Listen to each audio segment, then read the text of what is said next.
It's a journey to choose and find your way into a career, so it can be really helpful to have people with you on that journey. That's one of the ideas at the heart of the Sustainable Career Mentorship Program at Worcester Polytechnic Institute. It launched in the fall of 2024, and it's a resource for students interested in exploring careers in green and sustainable industries. Today we'll explore the program, so if you're a student, you can decide if it's right for you. Hi, I'm John Kane from the Marketing Communications Division at WPI. This podcast brings you news and expertise from our classrooms, campus, and labs. I'm here at the WPI Global Lab in the Innovation Studio, and I'm excited to be joined by an organizer of the mentorship program. Elisabeth Lisa Stoddard is an associate professor of teaching in environmental and sustainability studies and in the Global School at WPI. Lisa, thanks for being here. Hi, thanks so much for having me. Why don't we start right off the top? I'm going to ask, what is the Sustainable Career Mentorship Program at WPI? So the Sustainable Career Mentorship Program pairs WPI students who are interested in careers and sustainability with WPI alumni and professionals in green jobs or sustainable fields. So you've got mentors and mentees. How often do they meet, and what are some of the topics that they discuss? So we ask them to meet at least twice a year. So one in the fall semester and once in the spring semester. But through the pilot program this year, we found that our mentors and mentees often meet more often, and that can range from maybe once a term to once a month. Do they meet in person or virtually, or some combination thereof that sort of works for them? Is there any sort of format or template to it? Yeah, so we have some folks who meet in person, and that's really for people who live either in Worcester or Boston in terms of the employers or the mentors, and they can meet the mentees on campus or somewhere in the Worcester area. For others, they're going to be meeting via Zoom just because it's much more convenient, and they can do that more frequently. We also have some who do a little bit of both, so they might meet more frequently via Zoom and then on occasion meet off campus. We also have at the end of the program a lunch where everyone's invited on campus, all of the mentors and mentees, to celebrate and recognize the mentors and to talk with them a bit about what's going well with the program and where we might improve. That's great. It sounds like there's a lot of different opportunities to check in along the way. Yeah, and you also mentioned what topics are they covering. So we have mentees that range from first-year students to seniors. And so for some of our first-year students, they're thinking about maybe they have an interest or areas that they're really passionate about, but they don't know what jobs match with that passion or those areas of interest. We have seniors who already have a job secured after graduation, but those jobs might not be in a sustainable field. So they want to know, how can they approach that job, do well in that job, in that position, but shift towards a more sustainable career. We have some other students who might be interested in learning about types of internships or research opportunities and getting some really detailed guidance from somebody in that field who might be able to tell them about those opportunities, but also to make some connections for them, maybe some first introductions. We have other students who might want an expert from that field to review their resume and to help them to think about what they might highlight for a particular job, and also to practice some interview questions. We also have some mentees who are really hoping for the opportunity to maybe work with their mentor on site. And that doesn't happen for everybody. It may not be a fit, but we have some mentees who might join a mentor at a conference and be able to get exposure to expertise or discussions or conversations, organizations and people who they might not have had a chance to meet before. So the topics range, the opportunities range. We try to find a balance of having a structure that people can work in where the goals are clear. There's some guidelines around when folks should meet and how often they should meet. But then we allow that relationship to develop and for that mentor to kind of bring to the mentee the resources and assets that they each have. Lisa, how many WPI students are part of the program, and how many mentors are there? So we currently have 17 students who are part of the program as mentees, and we currently have 25 mentors. And of those 25 mentors, 14 of them are WPI alumni. What types of jobs or fields do the mentors come from?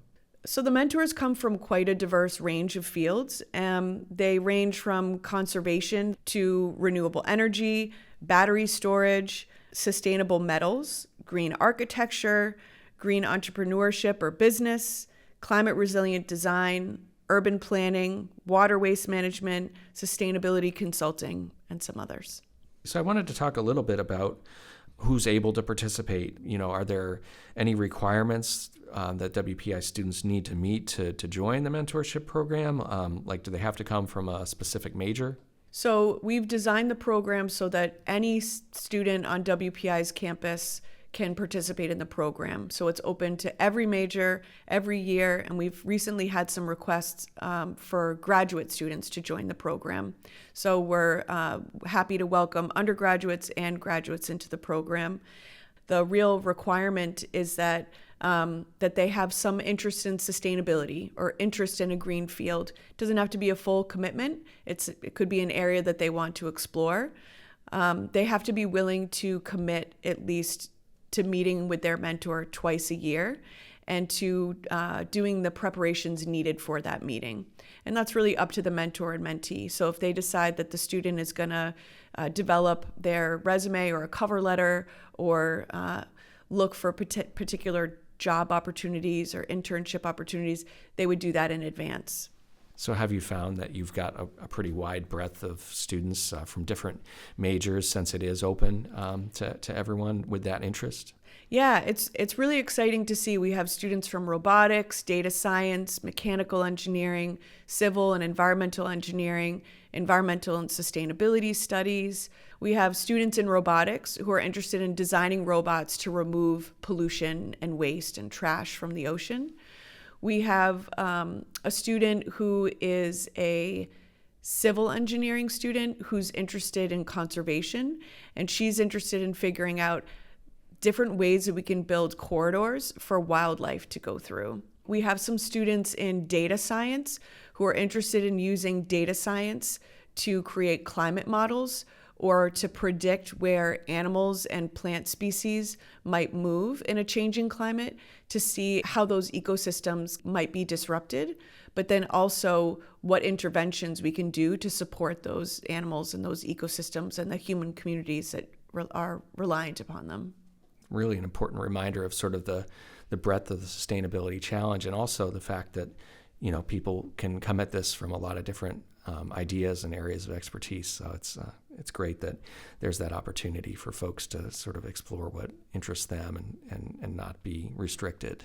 Yeah, and it's been great because we've had some students who might have an interest, let's say, in urban sustainability or green architecture, climate resilient design. And when if we don't have a mentor that we see as a fit, we then will reach out to our alumni and then even a broader network. So our alumni start to connect us to people in the field. We at first didn't have somebody to really match with our student who was interested in taking civil engineering and conservation and looking at how to get into a career in creating wildlife corridors. But our alumni network helped us to identify somebody to bring into the mentoring program. And so now we have a match for that student, and they've really hit it off and are making a lot of progress. Lisa, why do you think it's so important that WPI students who have an interest in working in sustainability have this type of program available to them?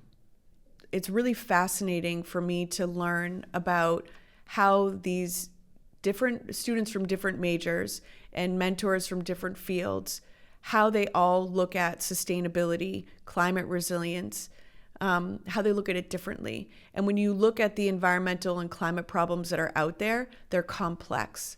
And so to see that we have a cohort of students developing expertise and knowledge and becoming ready for the job market to tackle these global problems that are at a crisis level, it's exciting and inspiring to see that, because we need that diverse set of knowledge, majors, minds, insight to address that kind of problem.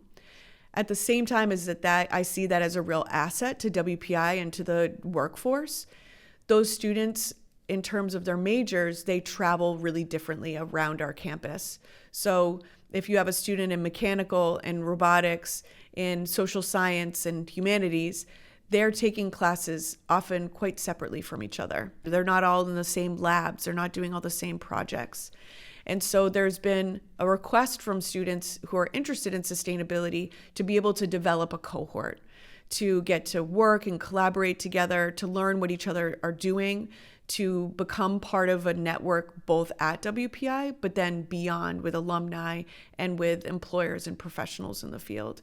So because of our conversations with students around this, we decided to create this mentorship program, but also the annual event for Careers for Sustainable and Just Communities as ways to bring students together to help to kind of enhance and form that community and that cohort.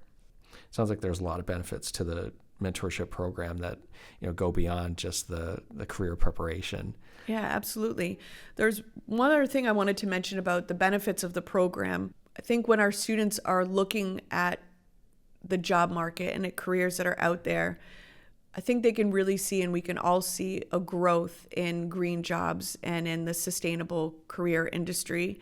When we look at the U.S. Bureau of Labor Statistics, it shows there's an increase in over 25,000 new jobs between 2020 and 2030 in the area of green jobs or sustainable jobs, or jobs that are in sustainability.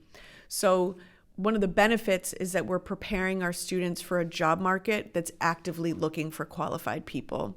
So if we can take student passions and interests and we can prepare them through these programs, through the mentorship program and career event, to be able to show up for those jobs, qualified, excited, and prepared, we're enhancing their ability to get those jobs that they're passionate about and to be able to help fill positions to address the climate crisis. And when we're looking globally, the World Economic Forum shows that green jobs are growing twice as fast as workers in green fields. So we're globally having twice as many jobs as we have workers to fill them in the kind of green and sustainability sector.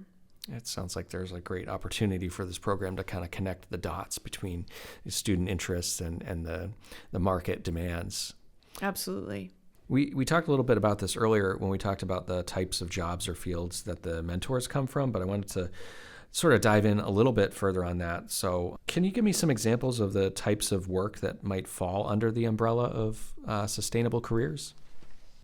So we're really seeing green jobs pop up in the fields of urban planning, about how do you design cities to be able to manage flooding, to be able to manage wildfires or extreme heat.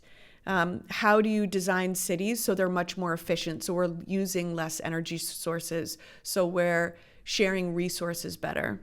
As I mentioned before, there's a lot of interest and a lot of need to pay attention to ocean ecosystems. So that can range from students looking at ocean ecosystems and biology, to robotics and cleaning the ocean of trash, to finding innovative ways to manage ocean acidification and rebuilding corals. WPI is really strong in data science and in computer science. And so there's a lot of interest in the climate world of figuring out how do we get large data models that can help us to understand and to predict what might happen in a certain city, a certain region in terms of climate change impacts. Also being able to use those large data sets to make some predictions and to understand if we change some things, if we make some things more resilient, if we move away from coastal areas, what are the ways that we would need to do that? I think that data science and computer science have a lot of power in terms of being able to address the climate crisis by using large data model sets. We also have a lot of attention right now to PFAS, a chemical, and a large number of areas that are working on the removal of PFAS from waterways. We're seeing a lot with students who are interested in mechanical engineering, looking at urban resilient design, renewable energy. We're seeing students in biology, where organizations are interested in the intersection between biology and biotechnology, climate change and health, and where those three come together. for students in chemistry and chemical engineering, looking at green chemistry. How can we still meet certain needs that we have, but do those in a way that is less harmful to the environment? I think the largest growth that we're seeing in the job market right now is coming around renewable energy. And that also links to jobs in battery storage and also sustainable mining. And so we're seeing in the Boston and Worcester area a lot of really innovative startups that are thinking about how can we recycle metals for increased and more sustainable battery storage?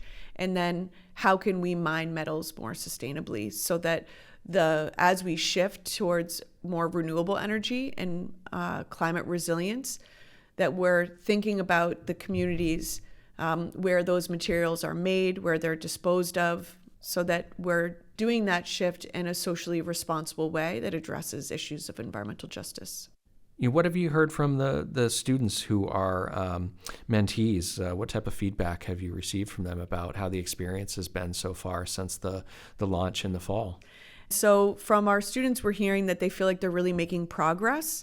They're connecting with their mentors. So I think that that's really important, that they are finding people that they feel like they can relate to, people that are inspiring them, that are motivating them. I've heard from students that they're working on resumes and cover letters. They've had the opportunities to practice interviews. They're joining their mentors at conferences, that they're learning quite a lot. They've had a certain understanding of what green jobs are out there, but this has really expanded their knowledge and understanding of what the opportunities are.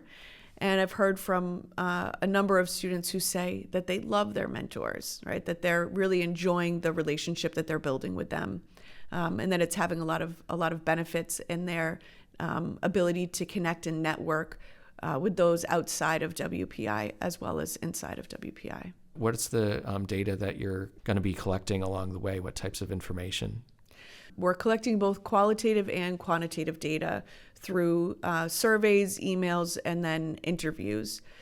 So a lot of the data that we started collecting at first was asking the mentors and mentees what their goals were for participating in the program. And then research shows us that mentorship programs are most successful when there's some clear goals that are set out. So we had students use multiple choice survey and scale to note what things that they're interested in particular. So we had students select those types of things in addition to, are you interested in attending a conference with your mentor or joining them at their job site for a particular day? So we handed that information over to the mentors so that they could understand that better. And then collectively, the mentor and mentee can come up with a plan for their time together so that that time is used most wisely. Midterm, we've collected some data about what's working well and what's not working well, and what kinds of support do you need from the program. And then we'll collect some data at the end, both in terms of what's working well or what's not, get some ideas from the mentors and mentees about how we can modify the program, grow the program, offer additional opportunities. I often think about the mentorship programs, and I immediately think about the benefits that the mentees get out of it. I'm wondering what you have sort of seen so far or heard from the mentors, in many cases our alumni, about what they're taking away from the experience so far. What have you heard? Yeah, so it's been really interesting to see our mentors and our alumni have talked about it being really exciting and inspiring to see who's coming into the field. They've been working on these really difficult issues for a decade or so. And I think seeing students coming in who have new ideas, who have new experiences and insights, who are coming to the field with a fresh sense of what's possible, what's most urgent and important. And so it's, from what the mentors have told me, it's been really kind of a bright part of their day, week, month to be able to talk to the mentees and to get excited and inspired. Others have told me that supporting young people who are entering into careers in STEM, and in particular, one mentor referenced that there's not a lot of women in her field, and so supporting mentees who identify as female coming into her career has been really exciting for her, and to be able to support that particular person in ways that she wished she had had that kind of support earlier on. I think, like our mentees, our mentors get excited about making a connection and finding someone who has a similar passion. And so they really enjoy spending the time talking to each other. And they feel really rewarded with seeing the progress that their mentee is making, and to be able to help their mentee make connections that their mentee may not have had before. It's a really rewarding feeling for them. You mentioned earlier that 14 of the mentors are graduates of WPI. I'm wondering what you think it means to the current students to have connections with WPI alumni. From what they've told me, I think it's helpful and inspiring for them to see people who were once in their position out on the ground in a field that they're excited about. I think all of our mentors are wonderful and our students find connections, but I think when a student can see an alumni who had some of the same classes, some of the same professors, some of the same experiences. They also went on IQP and MQP and had those really rewarding and life-changing experiences, and then can see them out on the field, can see the ways in which employers really value a WPI degree and what WPI students bring. So I think it's that there's already that connection, there's already that relationship that exists. And I think it helps students to envision themselves in that particular career. And I think also for the mentors, seeing themselves in the students a bit really motivates them to want to help that student to succeed. Lisa, this mentorship program began as a spin-off of sorts from another program at WPI that you help organize. You had mentioned it earlier, the Careers for Sustainable and Just Communities networking events that happen here on campus. What happens at these events, and how frequently are those held?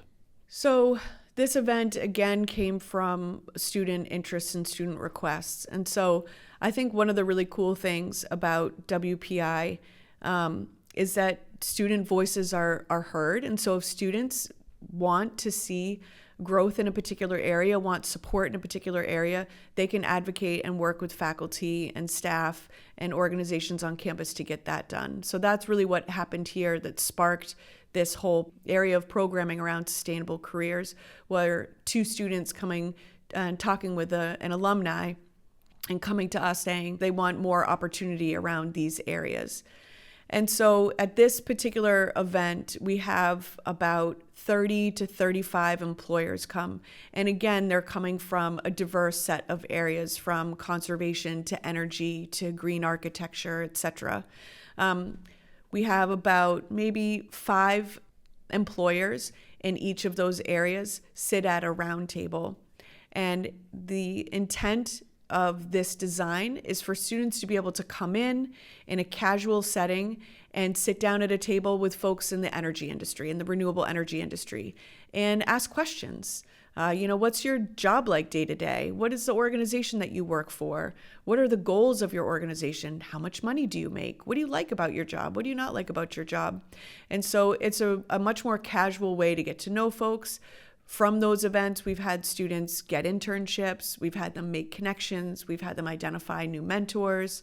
We usually have 100 to 120-ish students come to the event each year, and we host it for about 3 to 4 hours. Students and employers come in, they grab a snack, and then they'll sit down at their tables, and students rotate throughout the tables with an opportunity to talk to one or more people from each of the different career areas. So it's really intended to be a networking and kind of a one-off mentoring event where students can ask questions, get advice, and meet a diverse group of people from a diverse set of green fields and jobs.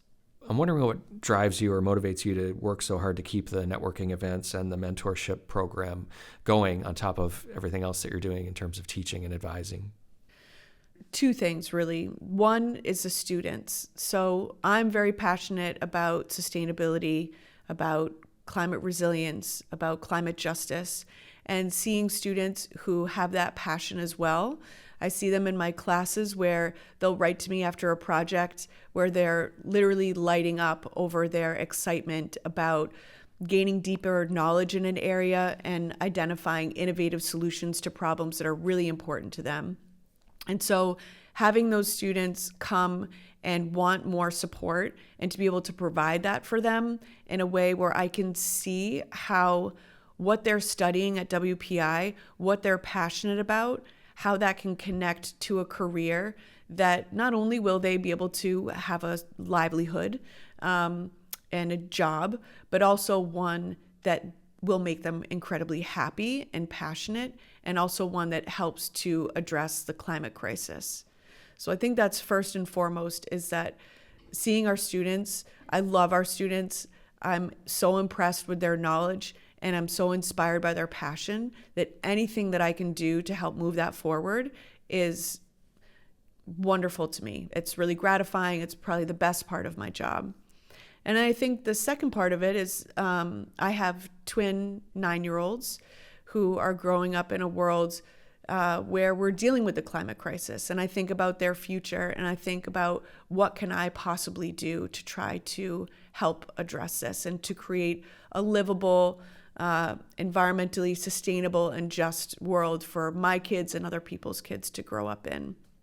And so when I think about, 25, 50, 100 more students that are coming from diverse fields from all across our campus who are tackling this issue in a number of different ways, by supporting those students, that's one way that I can help to address the climate crisis. I know that there were a lot of people that have been working really hard to make these programs possible, these two programs at WPI. I'm wondering if you could tell me a little bit more about who some of your campus partners have been in this. Yeah, absolutely. So the Global School, in particular, Laureen Elgert, who's the head of the Department of Integrative and Global Studies, she and I used to run the Environmental and Sustainability Studies program together when we really started thinking about this type of programming. So she's been a really wonderful partner, and then her leadership in the Global School has helped to kind of amplify that, along with the Dean of Global School, Mimi Scheller, and others that have the kind of expertise in that area. And then in the Department of Social Science and Policy Studies, Rob Kruger and others. Rob helped to start the Environmental and Sustainability Studies program, has been, supportive of these ideas and this type of programming. Also, the Office of Sustainability with Paul Matheson and Nicole Louise have been really helpful in bringing some of their programming together with the programming that we're developing, so that we're not working in silos and kind of isolated spaces, that we're all bringing things together to collaborate.